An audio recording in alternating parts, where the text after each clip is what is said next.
तो ठीक है। तो अभी हम लोग सीख रहे हैं properties of transpose. Properties of transpose. Transpose करना मैं बता चुका था, ठीक है ना। ट्रांसपोज करना मैं बता चुका था, अब हम लोग प्रॉपर्टीज सीखेंगे। प्रॉपर्टीज देखो, अगर एक किसी मैट्रिक्स के ऊपर ट्रांसपोज है, और उसके ऊपर ट्रांसपोज है, उसको दोबारा ट्रांसपोज करेंगे तो फिर से वो सेम मैट्रिक्स ओरिजिनल मैट्रिक्स बन जाएगी, है ना। एक मैट्रिक्स पहले से आपने ट्रांसपोज कर दिया है, उसको दोबारा ट्रांसपोज करोगे तो फिर से वो ओरिजिनल मैट्रिक्स बन जाएगी। कोई मैट्रिक्स में कोई कांस्टेंट नंबर मल्टीप्लाई है और ओवरऑल ट्रांसपोज करोगे, जैसे कोई मैट्रिक्स है 2 3 4 5, उसमें कोई एक कांस्टेंट नंबर बाहर से मल्टीप्लाई किया है, बाद में ट्रांसपोज किया है, तो वो वैसे के वैसे ही कांस्टेंट उसका अलग हो जाएगा और पूरी मैट्रिक्स ट्रांसपोज में आ जाएगी। सेम लाइक, अगर दो मैट्रिक्स प्लस माइनस रिलेशन है और इसको ट्रांसपोज कर रहे हैं तो वो इंडिविजुअल भी ट्रांसपोज अलग अलग के बराबर होगी। इसका मतलब ये हुआ, जैसे दो मैट्रिक्स है, देखो यार एग्जांपल देख लो, जैसे 2 3 4 5, ओके, प्लस 1 4 2 1, समझो ये दो मैट्रिक्स है। इसको आपने क्या किया, प्लस करने या माइनस करने के बाद ट्रांसपोज किया। देखो यहाँ पे 2 + 1 3 3 + 4 7 4 + 2 6 5 + 1 अब इसको ट्रांसपोज करो, यहाँ मैंने ट्रांसपोज किया 3 7 6 6, ओके, ये हो गया ट्रांसपोज। तो मैं ये कहना चाह रहा था, ये एग्जैक्टली किसके बराबर हुआ कि इनको इंडिविजुअल ट्रांसपोज कर दो, दोनों को मैं इंडिविजुअल ट्रांसपोज करूं, 2 3 4 5, ये वाला 1 1 4 2 1, अब इनको प्लस करो, ये इसी के बराबर आ जाएगा। देख लो, 2 + 1 3, 4 + 2 6, 3 + 4 7, 5 + 1 6, आया कि नहीं आया, आया कि नहीं आया, है ना। कि पहले आप प्लस कर दो दो मैट्रिक्स को, बाद में ट्रांसपोज करो तो भी चलेगा, या फिर इंडिविजुअल पहले पहले ट्रांसपोज ट्रांसपोज कर दो, बाद में प्लस कर दो, तो भी सेम आंसर आएगा, तो भी सेम आंसर आएगा। इन दोनों को प्लस करोगे सेम आंसर यही आएगा। तो ये प्रॉपर्टीज थी सेम। ठीक इसी तरीके से एक और हमारे पास प्रॉपर्टीज है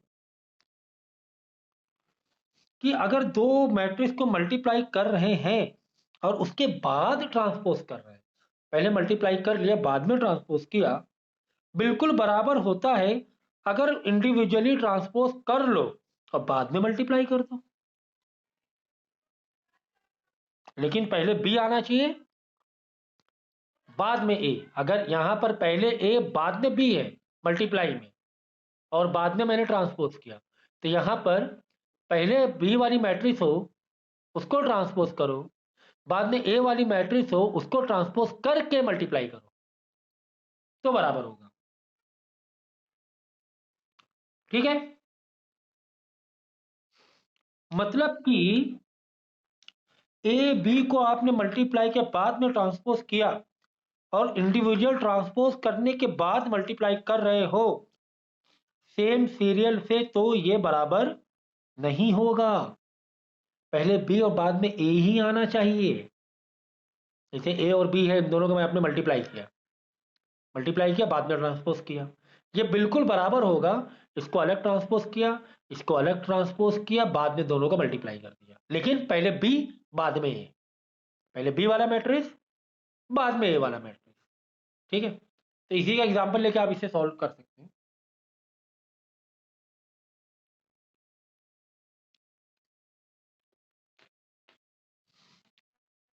स्क्रीनशॉट ले सकते हो इसका।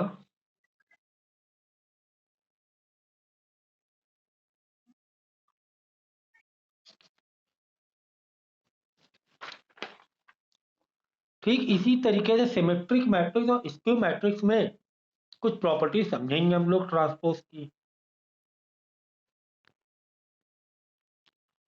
सिमेट्रिक,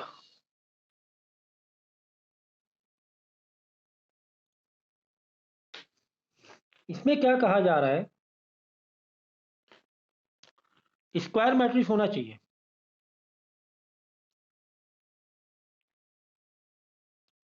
कौन सी मैट्रिक्स होना चाहिए, स्क्वायर।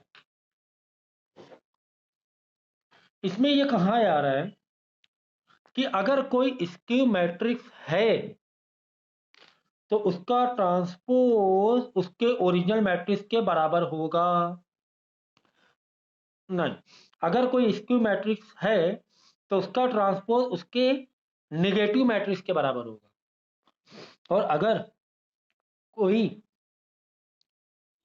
समझ गया ना, सिमेट्रिक मतलब स्क्यू सिमेट्रिक। हाँ, और अगर कोई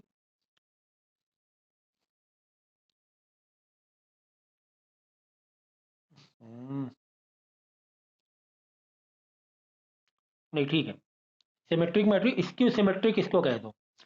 तो सिमेट्रिक मैट्रिक्स में अगर किसी मैट्रिक्स को आप ट्रांसपोज कर रहे हो तो वो उसके ओरिजिनल के बराबर ही होगा। ठीक है,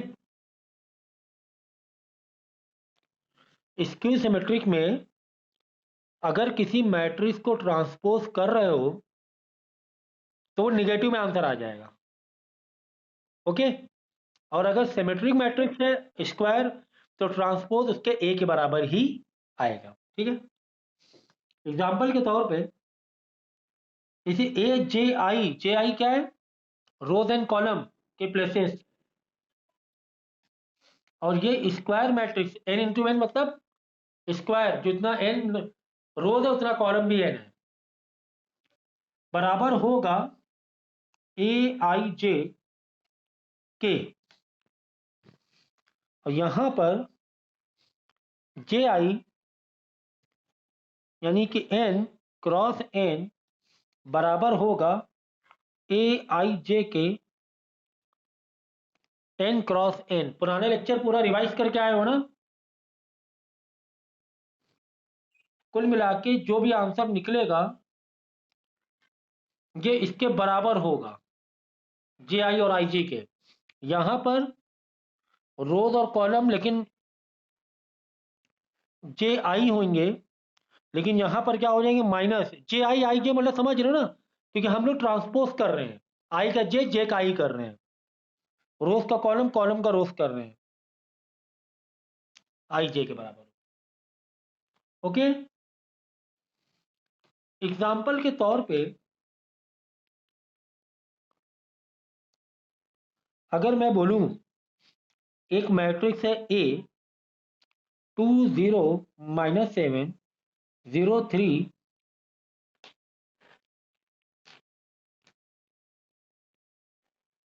ये वाला माइनस हटा लो, 0 3 4 -7 4 -1। ओके, ये 3 by 3 की मैट्रिक्स है। अब मैं क्या करूंगा, इसके नंबर को मैं इंटरचेंज करूंगा, ट्रांसपोज करूंगा। मैंने ट्रांसपोज किया 20-7, इसको मैं इधर लेकर आया, ये रोज को मैंने कॉलम बनाया, ये रोज को मैं कॉलम बना रहा हूं, ये रोज को मैं कॉलम बना रहा हूं। ठीक है, ओके। अब आप देखोगे जो सिमेट्रिक मैट्रिक्स होती है ए और ए का ट्रांसपोज दोनों बराबर होते हैं, करेक्ट। इसीलिए इसे सिमेट्रिक मैट्रिक्स कहते हैं। स्क्यू मैट्रिक्स में क्या होता है कि नंबर जब इंटरचेंज करेंगे साइन बदल जाते हैं सिर्फ। देखो, जैसे बी इज इक्वल टू 0 2 3 -2 0 -3 -4 3 0। अगर आप इसका ट्रांसपोज करोगे 0 2 3 -2 0 -3 -4 3 0।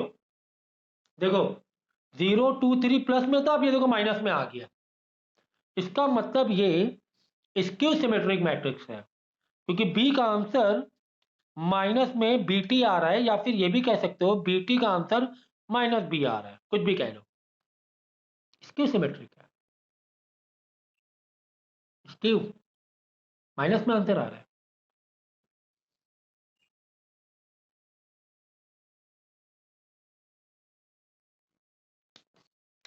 इसके साथ ही कुछ और भी रूल है हमारे पास, स्क्रीनशॉट ले लेंगे इसका।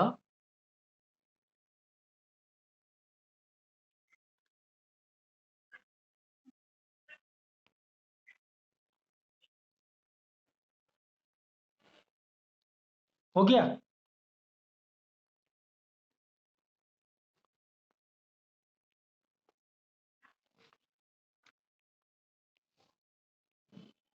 एक और थ्योरम है for square matrix.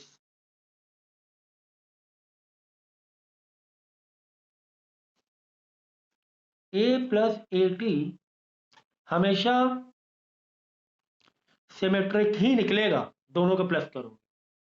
A minus A T अगर दोनों को माइनस कर दोगे, मैट्रिक्स के उसके ट्रांसपोज को प्लस करोगे तो सिमेट्रिक निकलेगा, मैट्रिक्स के उसके ट्रांसपोज को माइनस कर दोगे तो इसको स्क्यू सिमेट्रिक निकलेगा। ओके, ये याद रखना है।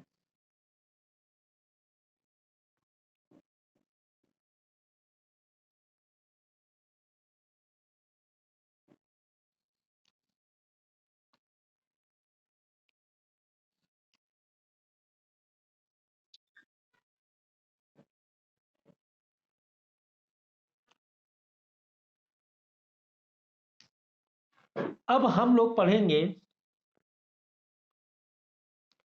कुछ ऑपरेशन जो कि बहुत इंपॉर्टेंट, जो कि आपके जो क्वेश्चन पेपर आपने जो भी इंपॉर्टेंट क्वेश्चन भेजा है उससे रिलेटेड इसमें क्वेश्चन आते हैं। ठीक है ना। देखो, हमें 3 टॉपिक पढ़ना है, बहुत इंपॉर्टेंट। ये 3 टॉपिक है हमारे पास। एक तो हम लोग पढ़ेंगे एलिमेंट्री ऑपरेशन,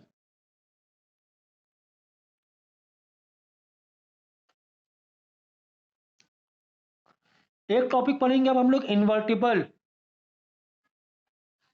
मैट्रिसेस, और एक टॉपिक पढ़ेंगे हम लोग inverse of a matrix by elementary operation.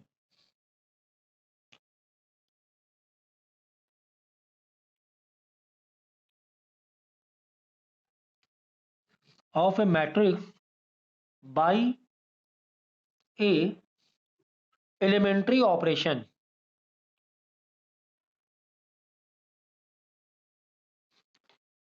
ये 3 टॉपिक हम लोग कवर करेंगे आज, बहुत इंपॉर्टेंट टॉपिक है ये। पहले तो हमें ये समझना है कि इन्वर्टिबल मैट्रिक्स क्या होता है। देखो, इन्वर्टिबल मैट्रिक्स वो मैट्रिक्स होती है कि आपने 2 मैट्रिक्स को मल्टीप्लाई किया और उसका आंसर, जैसे कि आपने ए को मल्टीप्लाई बी से किया, आंसर बराबर आ रहा है बी के मल्टीप्लाई ए से करने पर, और वो जो आंसर है वो आई बन के आ रहा है आइडेंटिटी मैट्रिक्स में। समझ में आया?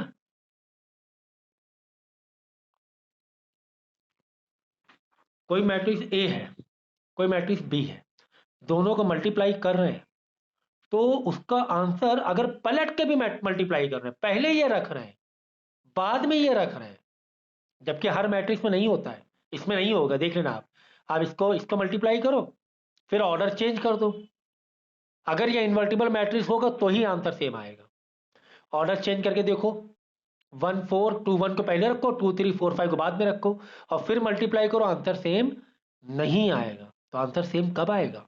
जब ये आपस में इन्वर्टिबल मैट्रिक्स है, कि इन दोनों का मल्टीप्लाई करने पर वही आंसर आ रहा है, पहले ये रख के बाद में ये रखने पर। समझ गया ना?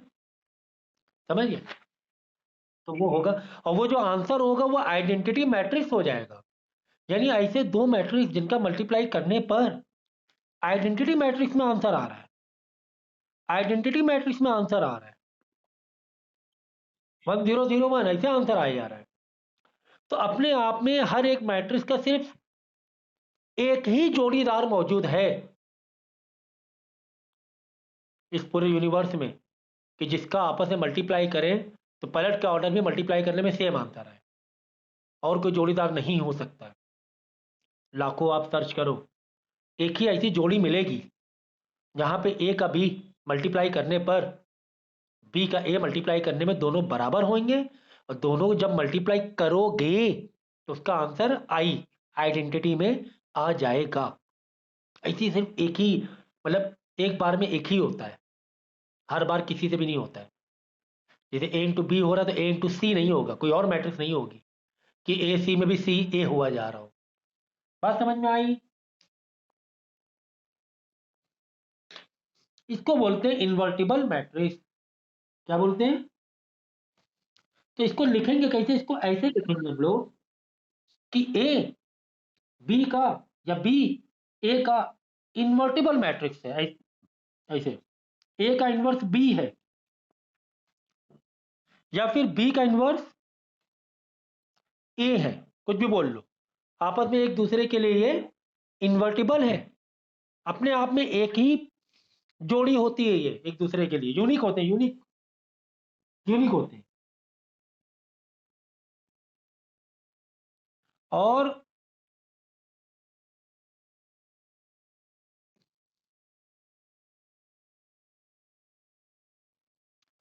स्क्वायर मैट्रिक्स में ही ऐसा होगा।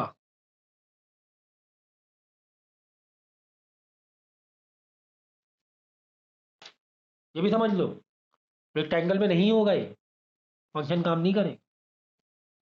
तो ये बात समझ में आ गई, इन्वर्टिबल मैट्रिक्स।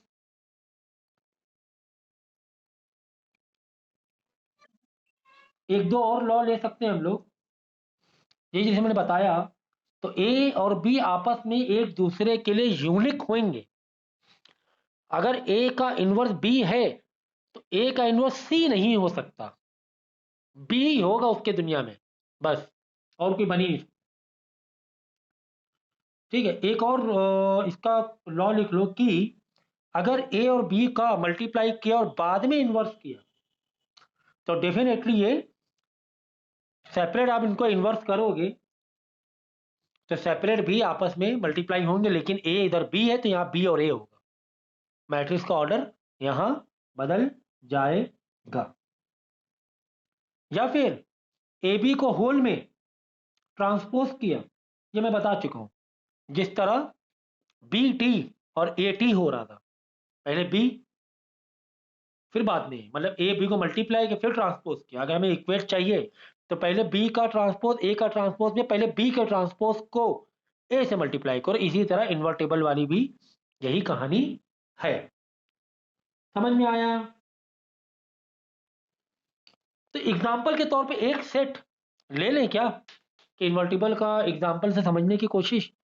चलो, ए मैट्रिक्स मैंने ली एक छोटी 2 3 1 2, जो कि 2 by 2 की है, स्क्वायर मैट्रिक्स होना चाहिए ऑफकोर्स, और बी इज इक्वल टू 2 - 3 - 1 2, जो कि स्क्वायर मैट्रिक्स है। चलो, ए इंटू बी करके देखें और बी इंटू ए करके देखें। ए इंटू बी का आंसर लगाओ, क्या आएगा? 4 - 3, समझ गया ना, 2 2 4, 3 × -1 -3, प्लस माइनस माइनस हो जाएगा, एक प्लस होगी पूरी, -6 + 6, 2 - 2 -3 + 4, यही आएगा ना ए इंटू बी करने में, चेक कर लेना। मैं डायरेक्ट आंसर देख के बता रहा हूँ क्योंकि आपको आता है ये चीज, इसलिए मैं वैसा हर बार उतना खुल के स्टेप नहीं बता रहा हूँ मैं। देखो, 1 0 0 1 आंसर आया कि नहीं आया? आई आया कि नहीं आया? आई आ गया। अब हम क्या करेंगे, ये तो मैंने ए इंटू बी किया, मैं बी इंटू ए करूंगा तो भी आंसर यही आना चाहिए, तभी तो इन्वर्टिबल बनेगा। बी इंटू ए करूंगा, मैं यहां पे कर रहा हूं, यानी बी वाली मैं पहले रखूंगा,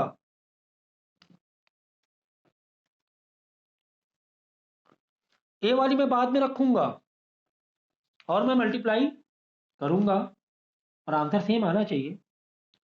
तो इसको आंसर जब आप करोगे 2 into 2 4 minus 3 into 1 minus 3, same answer आएगा उस हिसाब से।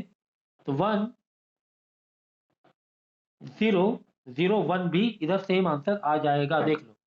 2 into 2 4 plus minus minus minus 3 into 1 4 minus 3 1 आया, फिर वापस 2 into 3 6 minus 3 into 2 minus 6 plus 6 minus 6 0 आया, समझ गया।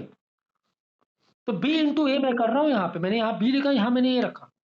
तो समझ में ये आया हमें फाइनली कि मैंने a और b का मल्टीप्लाई किया, बराबर आ रहा है b और a से, और वो दोनों भी आइडेंटिटी मैट्रिक्स है। ये बात सच हो गई।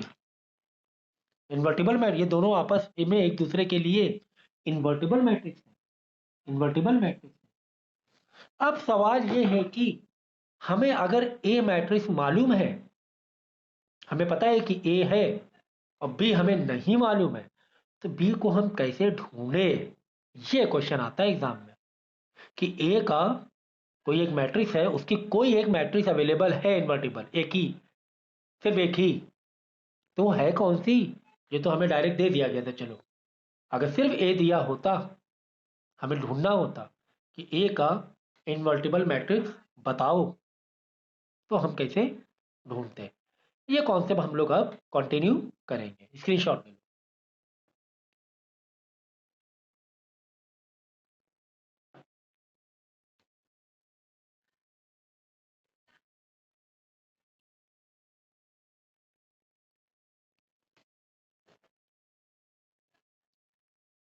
ले लिया।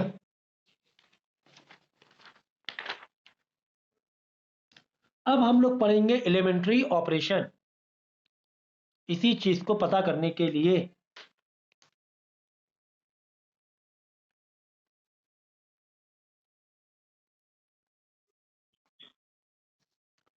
देखो, एलिमेंट्री ऑपरेशन दो तरीके के होते हैं, एक रो वाइज भी होता है और एक कॉलम वाइज भी होता है, लेकिन हम लोग रो वाइज पढ़ेंगे, रो वाइज हमें ज्यादा इजी लगता है, हम लोग रो वाइज पढ़ेंगे। तो रो वाइज में होता क्या है कि हम किसी भी रो के को किसी दूसरे रो में इंटरचेंज कर सकते हैं, किसी भी रो को किसी दूसरी की रो में रिप्लेस कर सकते हैं। एग्जाम्पल के तौर पे मेरे पास एक मैट्रिक्स है 2 4 3 7 8 0 -1 -2 -3, ये हो गया R1, ये हो गया R2 और ये हो गया R3। हम इनको इंटरचेंज कर सकते हैं। कैसे? अगर मैं चाह रहा हूं, अगर मैं चाह रहा हूं कि R2 को और R3 को आपस में इंटरचेंज कर दें, ये रो है 2, ये रो 3 है, तो हम डेफिनेटली कर सकते हैं 2 4 3 -1 -2 -3 7 8 0, ये कर सकते हैं, कोई फर्क नहीं आएगा, कर सकते हैं हम लोग। और भी काफी सारी चीजें हम लोग कर सकते हैं। किसी भी रो में हम लोग कांस्टेंट वैल्यूज का मल्टीप्लाई कर सकते हैं,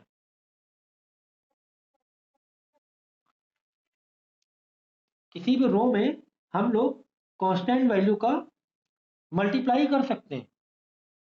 जैसे मैंने इस रो में 3 से मल्टीप्लाई करा दिया, तो -3 -6 -9 आंसर हो जाएगा। तो ऐसे भी कर सकते हैं, काफी सारी चीजें छेड़खानी कर सकते हैं, बस किसी पर्टिकुलर एलिमेंट में नहीं कर सकते। करोगे तो पूरे रोज में करो, चेंजेस करना तो पूरे कॉलम में करो, ठीक है ना।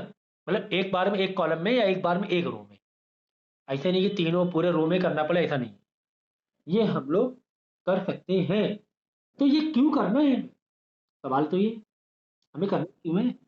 हमें भाई ए का इनवर्स ढूंढना है, हमें ए का इनवर्स ढूंढना है, इसलिए जरूरत पड़ती है, इसलिए हमें जरूरत पड़ती है। हमें बी का इनवर्स भी ढूंढना है, हमें इसलिए जरूरत पड़ती है एलिमेंट्री ऑपरेशन की। एग्जाम्पल के तौर पे मैंने ए और बी का मल्टीप्लाई किया और आंसर हमें लाना है आई, ऑफकोर्स बी इंटू ए भी बराबर होना चाहिए। तो आइडेंटिटी मैट्रिक्स तो हमें मालूम ही है ना क्या होती है। अगर 3/3 है तो आइडेंटिटी मैट्रिक्स 3/3 की हो जाएगी। हमें ए दिया होगा और हमें बी ढूंढना होगा, है ना। इस इक्वेशन में क्या चीजें करनी होंगी, A must be given, I we know कि what is I, we have to search only B. B में समझ में आई बात, ठीक है। ये है कहानी इसकी। और ये बराबर होता है, जैसे हमें ए निकालना है तो हमें ए कैसे निकालोगे, ए इज इक्वल टू, हम आई इंटू ए कर सकते हैं,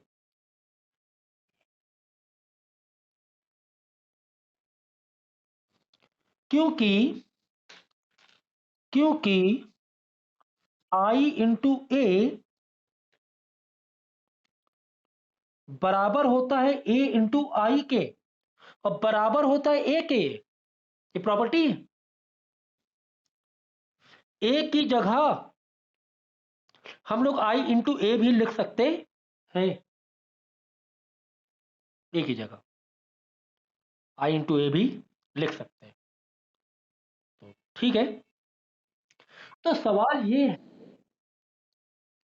कि एलिमेंट्री रो में एक्चुअली हमें करना क्या होता है, प्रोसेस कर करके इसको हम लोग बदलेंगे, इस ए को आई में बदल देंगे, और ये जो आई है ये रिप्लेस करेगा बी की वैल्यू को, दैट विल बी, और ए आपका कंटिन्यू हो जाएगा। एक प्रोसेस करेंगे हम लोग।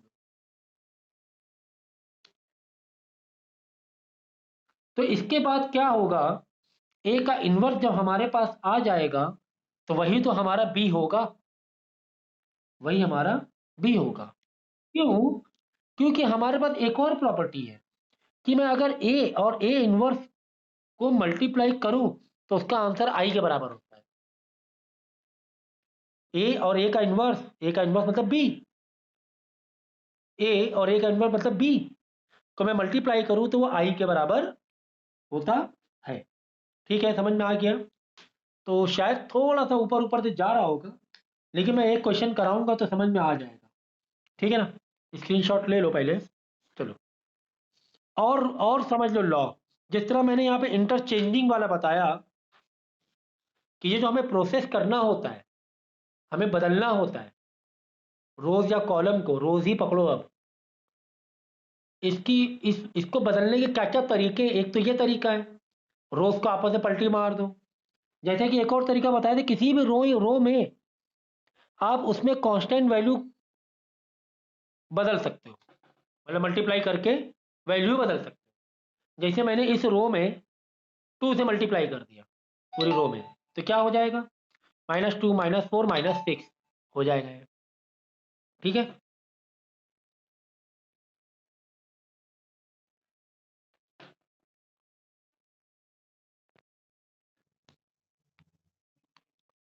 ठीक है ना, समझ गए ना, के इंटू आर आई हम लोग कर सकते हैं।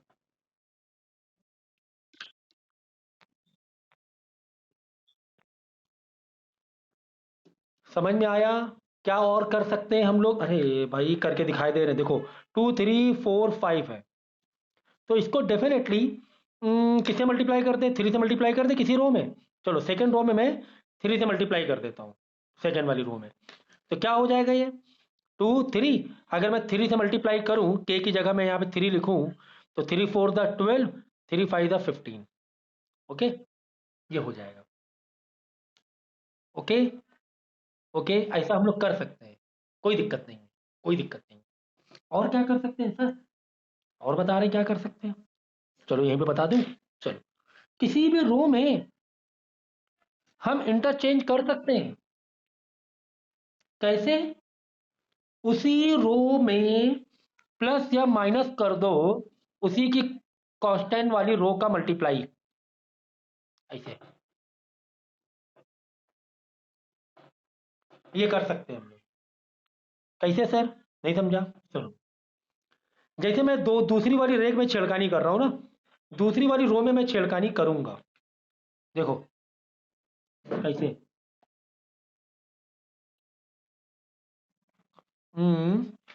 चलो मैं यहाँ पे करके दिखा रहा हूँ, ये वाला फंक्शन मैं यहाँ करके दिखा रहा हूँ। जैसे हमारे पास एक मैट्रिक्स है 1 2 3, ये समझना अच्छे से, ये वाला फंक्शन बहुत इंपॉर्टेंट है। 1 2 3 4 5 6 7 8 9, ओके, ये है हमारे पास। मैं क्या, ये मेरी R1 है, ये मेरी R3 है, रो 1 रो 3। अब मैं करूंगा क्या, देखो मैं क्या कर रहा हूं, मैं R3 में कुछ नया ला रहा हूं। R3 में मैं कुछ नया ला रहा हूं। क्या ला रहा हूं R3 में, मैं R3 में R3 से माइनस करूंगा 7R1। ओहो, ये देखो R3 को मैं चेंज कर रहा हूं, किसमें, क्या चेंज कर रहा हूं, R3 वाले नंबर को, R3 वाले नंबर को 7R1 से मल्टीप्लाई करके माइनस में कर रहा हूं। देखो कैसे, R1 R2 में कोई छेड़खानी नहीं, मैं वैसे ही लिख दूंगा 1 2 3 4 5 6, मैंने वैसे ही लिख दिया। ओके, अब देखो R3 में, देखो मैं क्या कर रहा हूँ R3 में, मैं यहाँ पे वर्किंग कर रहा हूँ, वर्किंग। देखो R3 नंबर क्या 7 है, 7, R3 7 minus 7R1, 7 into R1, 7R1 मतलब 7 इंटू 1, पहले पहले वाले एलिमेंट, इस एलिमेंट के लिए। तो क्या हो जाएगा 7R1, 7 इंटू 1, 7 इंटू 1, ठीक है। R3 वाला नंबर लिखा 7, फिर माइनस माइनस लगाया 7R1, 7 इंटू 1 7, आ गया 0, यहां पर आ जाएगा 0। ये देखो, ये चेंज कर रहा हूं मैं R3 को, R3 को मैं चेंज कर रहा हूं। अब देखो दूसरा वाला नंबर देखो 8, तो R3 यानी 8 लिखूंगा मैं, फिर minus minus 7R1, 7 into 2 14, 7 into R1, समझे नहीं समझे। R3 मतलब 8, सेकेंड एलिमेंट लिया मैंने, माइनस माइनस 7R1 मतलब 7R1, 7 into R1, 7 to 14, minus 14। Answer क्या आ गया, -6 आ गया, आंसर आ गया -6। Getting, are you getting it, समझ गया ना। समझो, कुछ भी कर सकते हो, 7R1 और 2R2 कुछ भी। तो समझ में आ गया ये कि क्या चीजें हम लोग कर सकते हैं, ठीक है। तो सिर्फ दो एलिमेंट से काम नहीं चलेगा, अगर पूरी रो से है तो पूरी रो में बदलना पड़ेगा, से R3 माइनस 7R1 फंक्शन लगाना पड़ेगा, ठीक है। चलो तीसरे वाले को बदल दें। तीसरा नंबर क्या है, R3 मतलब 9 है ना, 9, फिर माइनस है, माइनस लगाया, फिर 7R1, 7R1 में 7 इंटू 3, ऊपर आ जाओ R1 में 21, ठीक है 21 माइनस कर देंगे, तो आ जाएगा माइनस का 12, सही है। तो माइनस का 12 यहाँ आंसर आ जाएगा। ओके, अब बात समझ में आई, समझ गए ना। तो समझो जरा कि मुझे इस रो में छेड़खानी करनी है, तो छेड़खानी को लॉजिक होना चाहिए, कोई भी कुछ भी नंबर ना लिख दो। तो कैसे लॉजिक लगाएंगे, किसी भी रो का कुछ भी हम चेंज कर सकते हैं, कांस्टेंट वैल्यू, मतलब R3 मुझे चेंज करना है, आप प्लस लगा दो, माइनस लगा दो, कुछ भी कर सकते हो आप। कि इस R3 रो 3 में, तो मैंने क्या किया, रो 3 से रो 1 को माइनस कराया, जस्ट रो 3, ये भी कर सकते हो कि R3 में नया नंबर चाहिए, क्या नंबर चाहिए मुझे, R3 माइनस R1 चाहिए, ऐसे भी कर सकते। डायरेक्ट 7 माइनस 1 6, 8 माइनस 2 4 6, 9 माइनस 3 6, ये भी कर सकते थे हम लोग, कुछ भी कर सकते थे। आई होप ये आपको समझ में आया होगा। तो ये करते ही क्यों है, ये हम लोग इनवर्स मैट्रिक्स को ढूंढने के लिए करते हैं, कि बदल बदल के 1 0 0 1 0 1 0, फिर 0 0 1 में पहुंच जाए, आइडेंटिटी मैट्रिक्स से पहुंच जाए। हाँ, बदल बदल के आइडेंटिटी मैट्रिक्स बना दें। हाँ वेरी गुड, जब तक आइडेंटिटी मैट्रिक्स ना बन जाए। वेरी गुड, वेरी गुड, अब पढ़ा रहे, ठीक है। और इसको हम कॉलम वाइज भी कर सकते हैं, तो क्या जरूरत है, हम रो वाइज ही करते हैं, रो वाइज ही करते हैं। तो एक काम करेंगे, एक एग्जांपल लेके हम लोग ढूंढेंगे एक इन्वर्टेबल मैट्रिक्स। तो आई होप तब ज्यादा अच्छे से अंडरस्टैंडिंग बैठे। चलो अब पढ़ा रहे हैं गुड्डा, अभी पढ़ा रहे हैं, थोड़ी देर बाद दे देना। बताओ नहीं तुम्हें, ओफो, अभी बता रहे तुम्हें। सो हमें बोला गया है कि फाइंड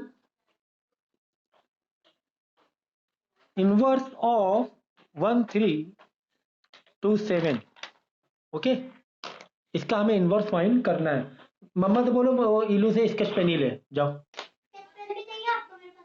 लाओ, ठीक है। तो हमने मान लिया ए इज इक्वल टू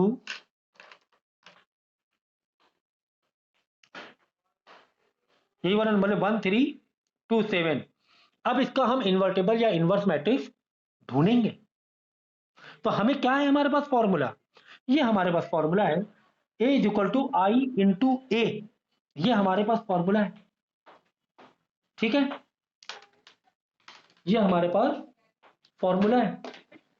मतलब ए 1 3 2 7 मेरे को बनाना है किसके बराबर, किसके बराबर,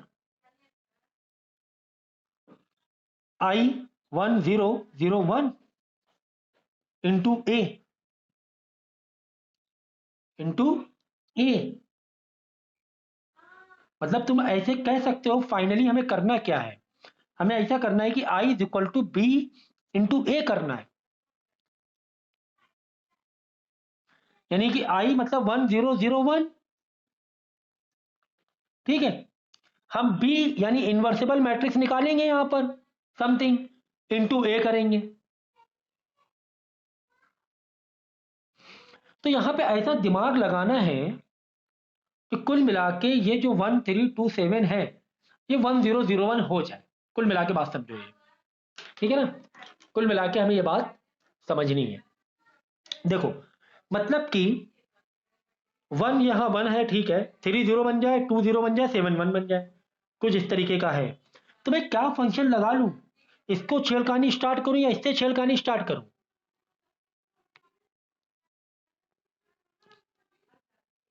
चलो देखो, तो मैं क्या करूंगा, इसमें छेड़खानी करना स्टार्ट करें क्या, R2 में।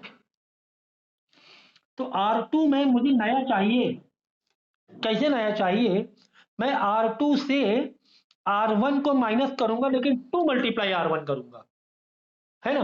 देखो 2 माइनस 2 इंटू 1 2, 0 आएगा कि नहीं आएगा, कम से कम एक तो टारगेट पकड़ो, आएगा धीरे धीरे। तो 1 3 मैंने वैसे ही रख दिया, हाँ समझ गया।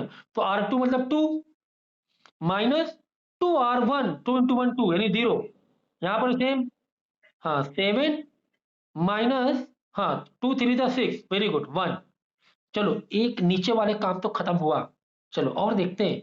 अभी 1 3 का 1 0 बनाना बाकी है, समझ रहे इस बात को, ठीक है। एक काम तो खत्म हुआ, यानी अब हमें R1 में चेंजेस चाहिए, R1 में चेंजेस चाहिए। तो R1 को मैं क्या फंक्शन दूं, क्या मैं R1 माइनस 3 R2 दे दूं, 3 R2 दे दूं, 3 है ना, 3 मतलब 3 होगा, है ना।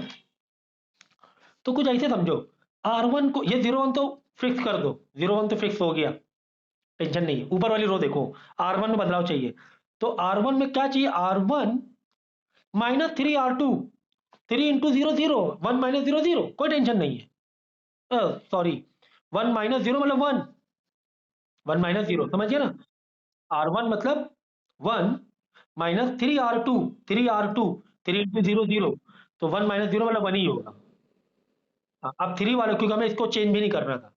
अब देखो इसको, R1 3 माइनस 3 R2, 3 इंटू 1 3, तो 3 माइनस 3 0, आ गया आंसर।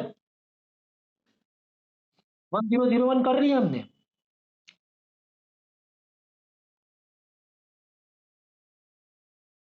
वन जीरो वन कर लिया, लेकिन ये तो कर लिया, ठीक है। अब देखो,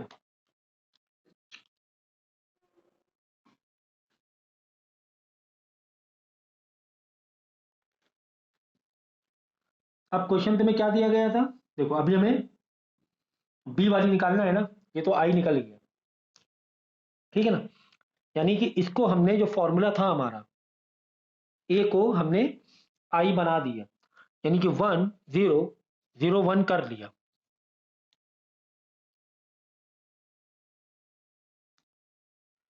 ओके, तो ये बराबर हो रही है किसके?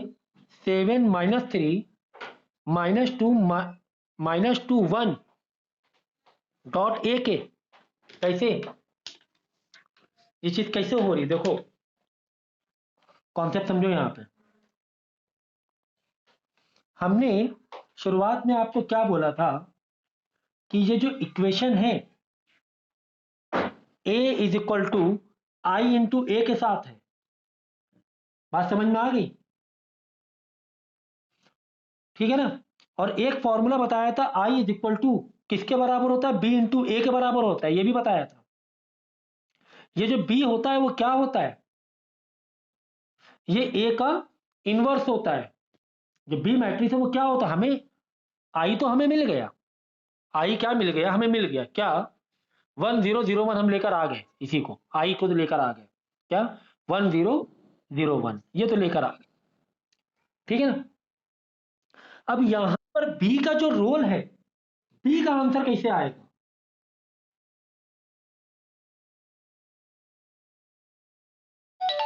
बी का आंसर कैसे आएगा भाई? हमें क्वेश्चन में क्या दिया था? 1327 दिया था।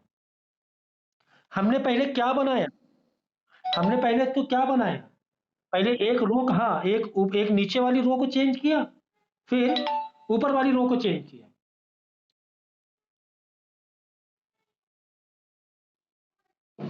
तो जब हम लोग कन्वर्ट करते हैं चेंज करने के लिए, तो सिर्फ वन साइड चेंज नहीं करेंगे, हमें अदर साइड पे चेंज करते रहना पड़ेगा। आप बात समझिए कि इसको अगर आप आइडेंटिटी मैट्रिक्स बना रहे हो कुछ भी फंक्शन लगाकर,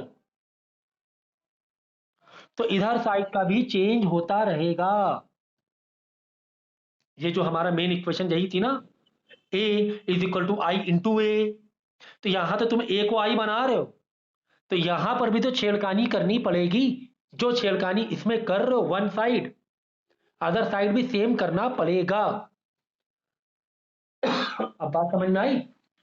तो यहां से देखो, देखो हमने क्या क्या छेड़खानी की थी। देखो, देखो बेटा, नहीं, देखो ये हमारा क्वेश्चन था। अब पढ़ा रहे बेटा, डिस्टर्ब नहीं। ये हमारा क्वेश्चन था, A is equal to I into A, correct? Correct, into A. हमने इसको छेड़खानी करके क्या पहले बनाया? पहले बनाया इसको 1301, यही बनाया था ना, 1301 यही बनाया। अभी पढ़ा रहे ऊपर, जल्दी जाओ यार। तो यहां पे हमने क्या ऑपरेशन लगाया था? हमने लगाया था R2 - 2R1, तब ये आया था, करेक्ट? तो इधर भी यही करना पड़ेगा। Are you getting my point? ये जो 2701 कैसे बना था? R2 को चेंज किया, R2 - 2R1, तो ये साइड भी करना पड़ेगा, तभी यहां पे बी तैयार होता हुआ आएगा।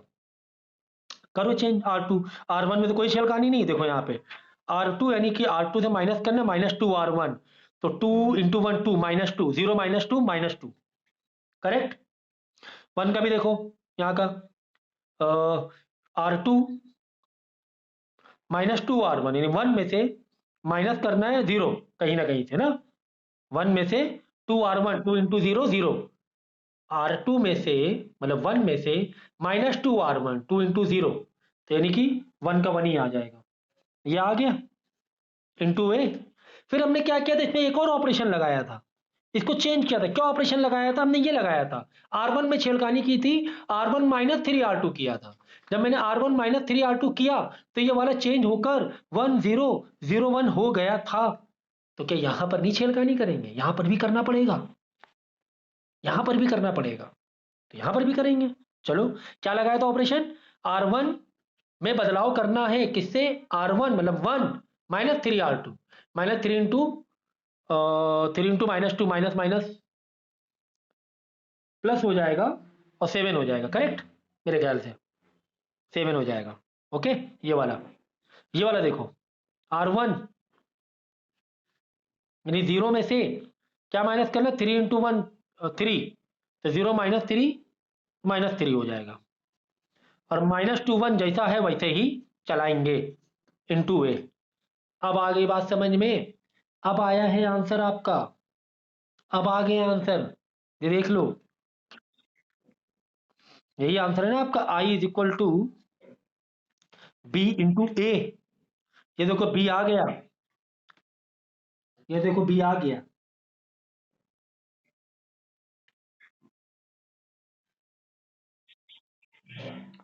आया समझ में,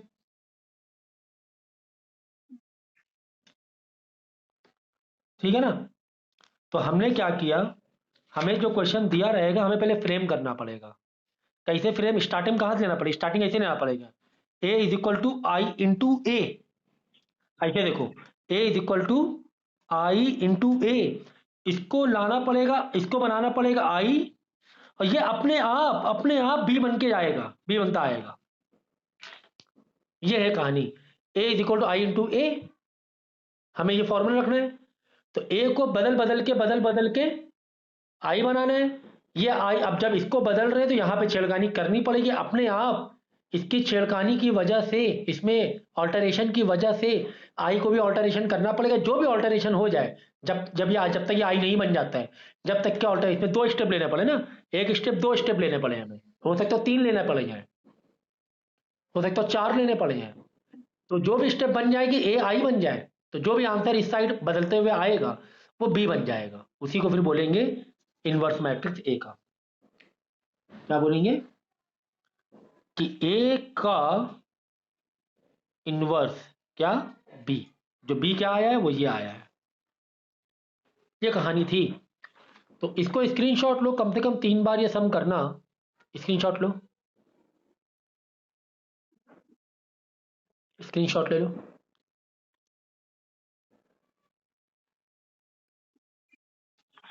इसका मैं रिकॉर्डिंग भी भेज दूंगा, स्क्रीनशॉट ले लो। तो काफ़ी मैंने ये टॉपिक धीमे सिखाया है, आप लोगों को बहुत आराम से सिखाया है। तो 2 से 3 बार जब वीडियो देखोगे, हाँ 2 बार देखना काफ़ी, 2 बार, एक बार लाइव तो हो ही चुका है, तो 2 बार और देखोगे। इसी तरह 2-3 क्वेश्चन और करने की कोशिश करना, ढूंढने की कोशिश करना, लेकिन ज़्यादा कॉम्प्लिकेटेड मत लेना शुरुआत में, कि काफ़ी सारे ऑपरेशन लग जाएँ। इसमें तो फिलहाल 2 ऑपरेशन में काम बन गया, और बहुत ज़्यादा तो मतलब बहुत ऑपरेशन वाले नहीं आते हैं एग्जाम में, 2 से 3 ही स्टेप में आंसर आ जाता है।